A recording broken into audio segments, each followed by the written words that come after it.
good morning Luzon, Visayas, Mindanao at sa buong mundo. Ang pinagpalang umaga, yan, Lunes po ng umaga mga kapatid. Purihin ng Diyos sa umagang ito. Hallelujah. You're worthy to be praised, Lord. There is none like you.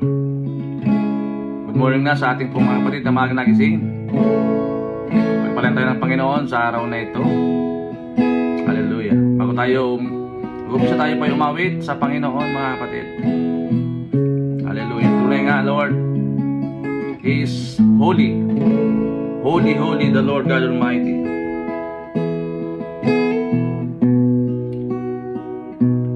Holy, holy are you, Lord God Almighty. Worthy is the Lamb, worthy is the Lamb. You are holy, holy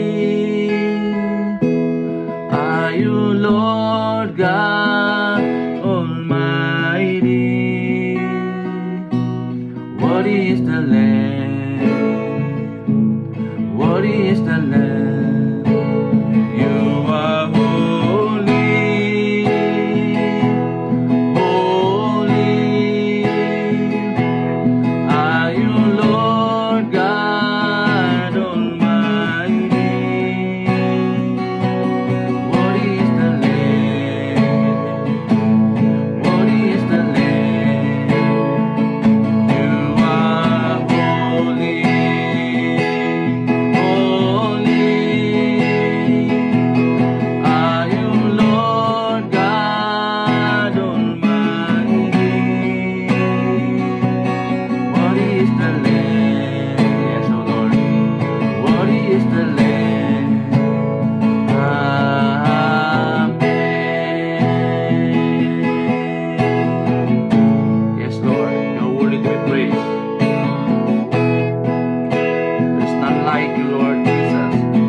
You deserve the praise. What is your name? What is your name? Jesus. You deserve the praise. What is your name? What is your name? Jesus. You deserve the praise. What is your name? What is your name? Jesus. You deserve the praise. What is your name? You are holy. You deserve the glory, honor, praises belongs to you, Jesus. You are worthy to be praised, Jesus, Lord. Salamat po sa umagang kay ganda, Panginoon. Salamat po sa paggising, pagpatnubay mo. Sa umagang ito, Lord, meron po kaming kalayaan na magpuri sa iyo, umawit, tumamba. Hallelujah. Lord, salamat. We live unto you today, Lord. Ang aming daily vibrant word, Lord, ang aming daily devotion sa araw na ito, Panginoon. Samahan kami ng Santong Espiritu. Ikaw po magturo, Panginoon Diyos. Lingapin mo kami ng iyong mapagpalang kamay, Lord. Tagaw kami, Lord God, sa iyong presensya, O Lord God. At ikaw pong makita, maitaas sa aming buhay sa umagang ito sa pangalan ng Jesus. Sa iyo lang, Lord, lahat ng papuri, luwalhati sa pangalan ng Jesus. Amen and amen. Ayan, good morning na po sa bawat isa, sa ating pong mga kapatid. Ayan, puri ng Diyos. Napakasarap po umawit, magpuri, maghandog ng pagsamba sa ating pong Panginoon. Because He deserved the glory, He deserved the honor and praises belongs to Jesus. So without further ado, tayo na po magpatuloy. Atin pong tinatalakay yung Knowing God series.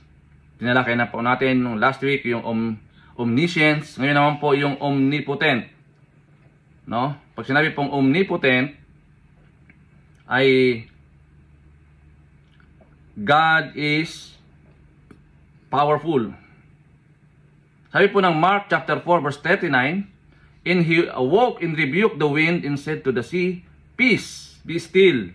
And the wind ceased, and there was a great calm. Pagising niya, sabi po ni Jesus, pagising niya ay sinaway niya ang hangin at sinabi sa dagat, pumayapa ka, tumahimik ka. Tumigil nga ang hangin at nagkaroon ng katahimikan.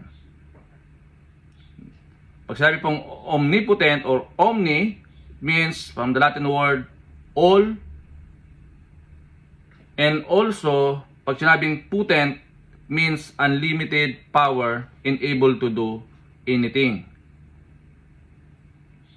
Yun, unlimited power, mga kapatid.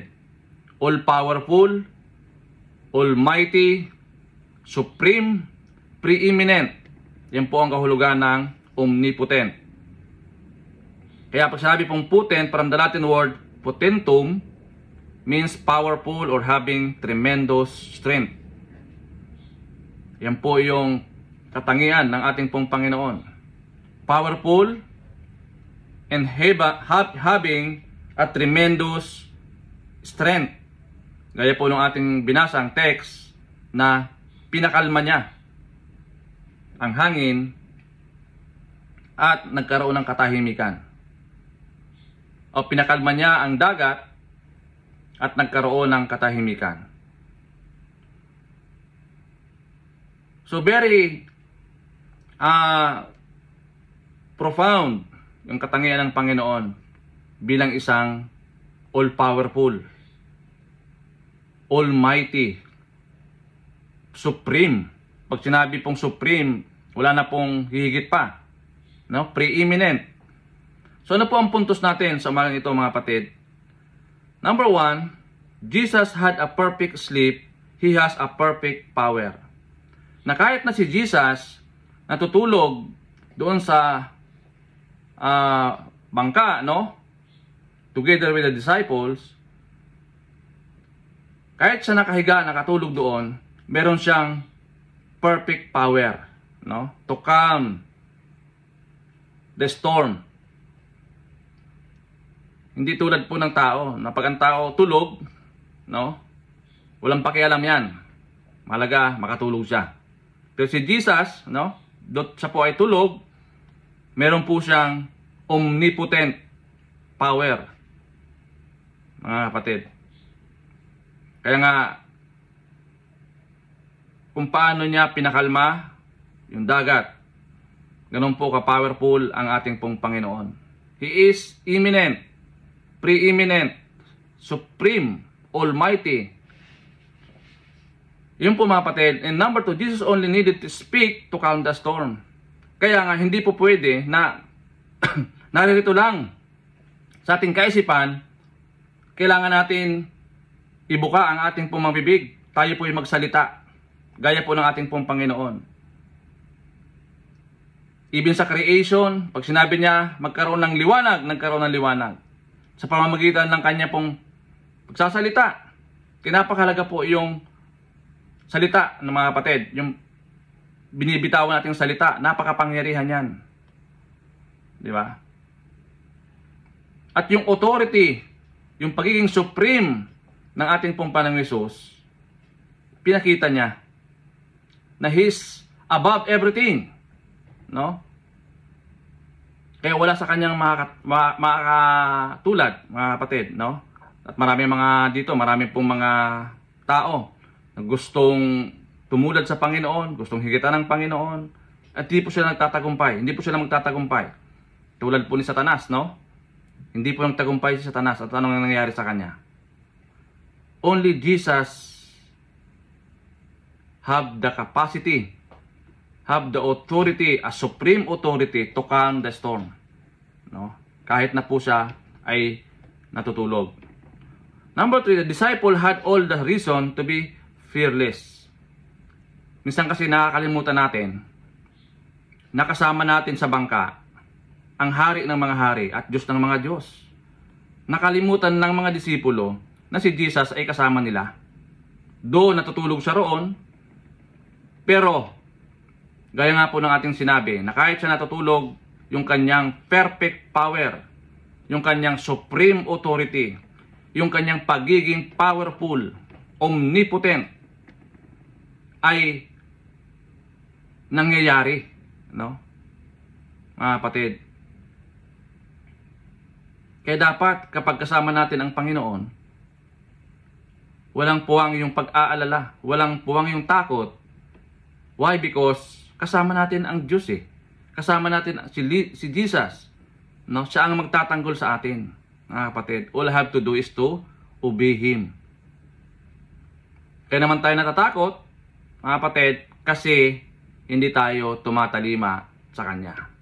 Tayo po ang lumalayo sa Kanya. Di ba? Tayo po ang bumibitaw sa Panginoon. Kaya kapag bumitaw ka sa Panginoon, sigurado, no? Dadanasin mo yung katakot-takot na mga pangyayari sa buhay mo. Kasi wala na ngang proteksyon. Umalis ka na doon sa presensya ng Diyos. No? The moment na umalis ka doon sa presensya ng Panginoon, vulnerable ka na sa kaaway. No? Vulnerable ka na sa paningin ni Satan. Yun lang po ang tinitingnan ni Satan, yung makawala tayo doon sa presensya ng Diyos. Kasi pag nakawala tayo doon sa presensya ng Diyos, yun na po yung time para tayo po ay madakit ni Satan. Di ba? Kaya po, wag po tayong umalis sa presensya ng ating pong Panginoon. Kaya nga, yung number 4, fear is the opposite of faith. Alam naman natin. Kaya sabi po ng Panginoon, napakahina naman ng inyong mga pananampalataya. No? Sabi po nun sa mga disipulo. Malimit at kadalasan, kapag tayo po natatakot, nawawala yung ating pong pananampalataya.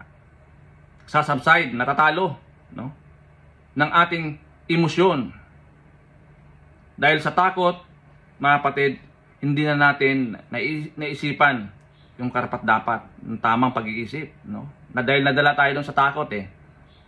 Yan yung mga kinoconfess ng mga nagsisisi, ano? Dahil sa takot, nagawa niya ng ganito. Dahil sa takot, nakagawa siya ng hindi maganda. Tanda natin, fear is the opposite of faith, no? Kapag mahina yung inyong panampalataya, no? Naroon yung room lagi ng pagkatakot.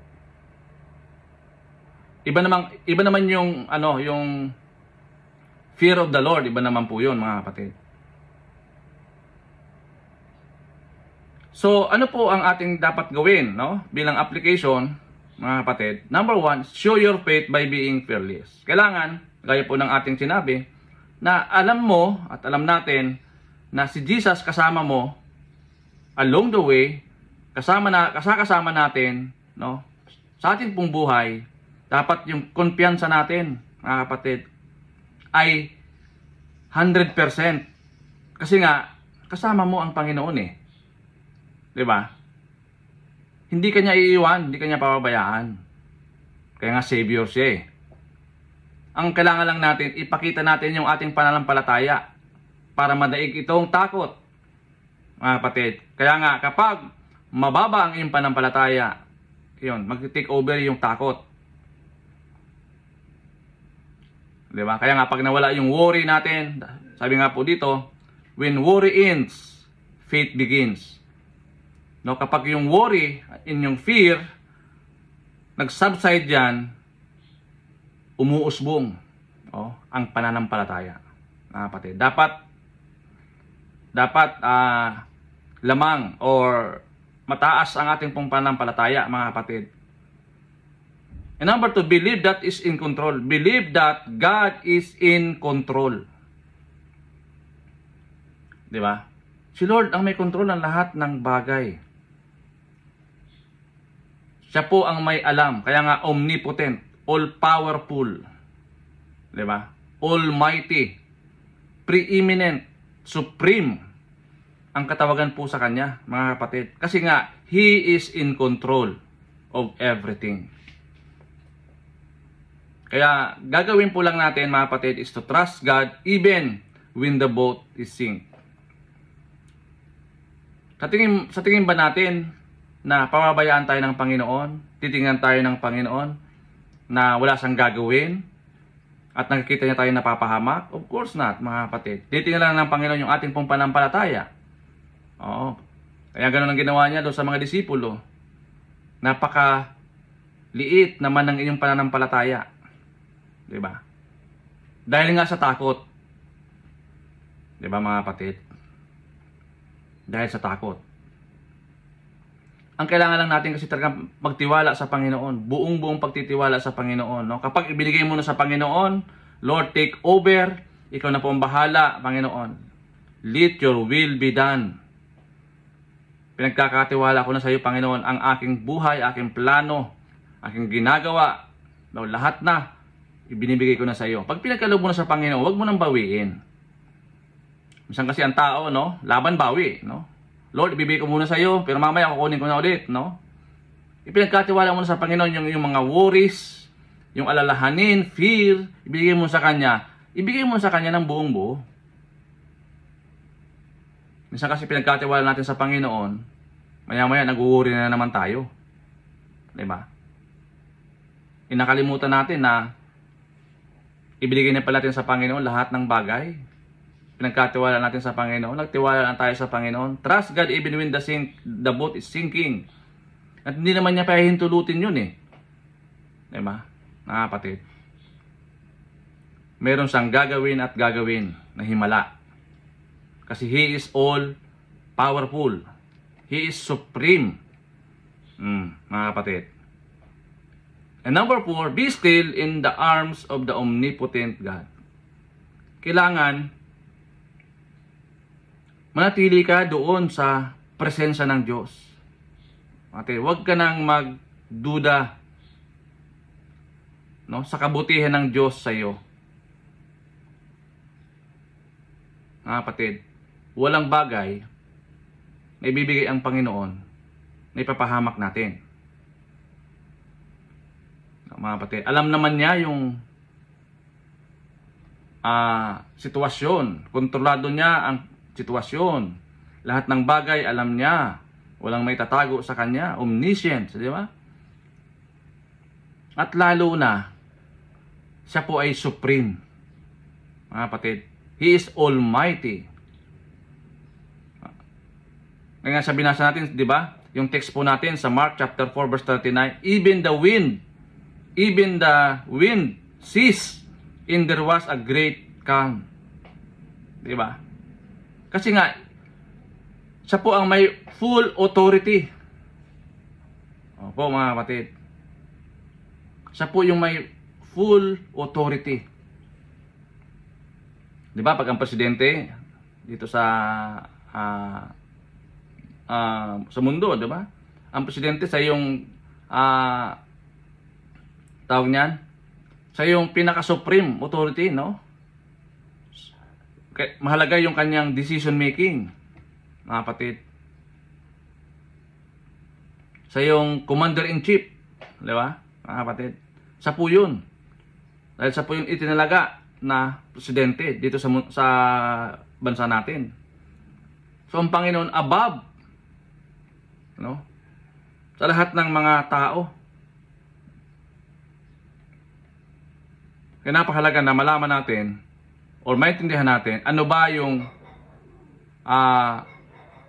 papel ng ating Panginoong Hesus bilang isang omnipotent God. Kaya nga ang series natin is Knowing God. Kailangan maintindihan mo talaga ang ating Panginoon, mga kapatid. Hindi lamang ito yung naghihimala. Kaya nga maraming pong mga bulaan, no? Nagpapakita, naghihimala din sila. Gusto nilang higitan or tapatan ang ating pong Panginoon. Pero yung kanilang ginagawang mga paghihimala, temporary lang. Mga kapatid, di tulad po ng ating pong Panginoong Hesus na eternal. Hindi po nagmamaliw. He is above time. He is in control, mga kapatid. Kaya kailangan lang natin magtiwala at sumunod sa ating pong Panginoon. Huwag na tayong magdalawang isip. Huwag na tayong mag-alinlangan pa. Magtiwala tayo ng lubos sa Panginoon na siya naman talaga ang may hawak ng ating buhay. Siya naman ang may kontrol ng kinabukasan natin. Ayan. As a question to consider, how does God's omnipotence affect our attitude or behavior and perspective in life? Paano daw naapektuhan ang kapangyarihan sa lahat ng ating pag-uugali, behavior, at perspektibo sa buhay? Yung pagiging omnipotent ng ating pong Panginoong Hesus. Ang laki po ng impact niyan, mga kapatid, sa ating character, sa ating attitude, no? Kakaroon tayo ng positive impact, nagkakaroon tayo ng kumpiyansa sa lahat ng bagay, and yung behavior natin, mga kapatid, na nagkakaroon tayo ng positive mindset. And also, nagkakaroon tayo ng magandang perspective sa ating pong buhay. Dahil alam natin, si Lord, siya po ay all-powerful, omnipotent God. Ang laki din ito ng impact sa ating buhay na kapag alam natin na si Lord ang may control ng buhay natin, wala dapat tayong ikatakot, bagkus magtiwala tayo sa kapangyarihan ng ating pong Panginoon. So yan mga kapatid, marami pong salamat. Dalayan ko na meron po tayong napulutan ng aral sa araw na ito. Dalayan ko na ipagkatiwala natin sa Panginoon ang ating pong buhay, buong buo. No? Huwag na tayo mag-alinlangan pa sa kapangyarihan ng Diyos. Mga kapatid, pinakita na sa atin 2,000 years ago until now. Hindi nagmamaliw, hindi nagbabago ang kabutihan ng Diyos, ang pag-ibig ng Diyos, ang kapangyarihan ng Diyos sa buhay po natin. We need to have faith like a mustard seed. Purihin ng Diyos sa araw po na ito. Maghari ang kalooban ng Panginoon sa atin. Pagpalain tayo sa maghapon, sa lahat ating gagawin pa, sa mga papasok sa trabaho, sa mga mag-aaral. Samahan tayo ng Panginoon sa maghapon na ito. Gawin tayong mga bunga. Sa lahat, ingatan tayo. Bantayan ang ating mga puso. Maging positibo, maging produktibo, maging maayos ang ating mga gagawin sa buong maghapon. Lord, salamat. Pinagkakatiwala po namin sa iyong palang kamay ang ayon pong pamilya, Lord God, sa araw po nito. Sa lahat, Lord, alahanin din po ang aming mga kapatid na nakakaranas ngayon ng mga kasakitan. Ipuin niyo po ang kanila po mga buhay, Panginoon, ipadalo yung kagalingan nagmumula sa inyo, Panginoon. Truly, Lord, ikaw lamang po ang miakda ng buhay at sa iyo po nang gagaling ang kagalingan. Lord, pinagkakatiwala po namin sa iyo magpalang kamay ang kanila pong mga buhay. Tapikin niyo po ang kanilang mga balikat at ipadalo yung kagalingan sa pangalan ni Jesus. Ganun din, Lord, sa aming pong mga kapatid na may mga depression, anxieties sa araw po na ito. Lord, iparanas mo ang kapayapaan, the peace that surpasses all understanding, that will guard our heart and mind in Christ Jesus. Ang ganun, Lord, kayo po nakikigalak sa aming pong mga kapatid na nagdiwang ng mga kaarawan sa araw na ito. Yan, happy birthday po sa ating pong mga kapatid na nagdiriwang ng kaarawan sa araw na ito. Maging ang kanilang pong mga wedding anniversaries. Yan, kami po nakikigalak sa inyo pong mga pagsiselebrate ng mga kaarawan, anniversaries sa araw po na ito. Pagpalain tayo ng Panginoon sa buong maghapon, mga kapatid. Sa iyo lamang, Lord, lahat ng papuri, pagluwalhati sa pangalan ni Jesus. Amen, amen. God bless po, mga kapatid. To God be all the glory.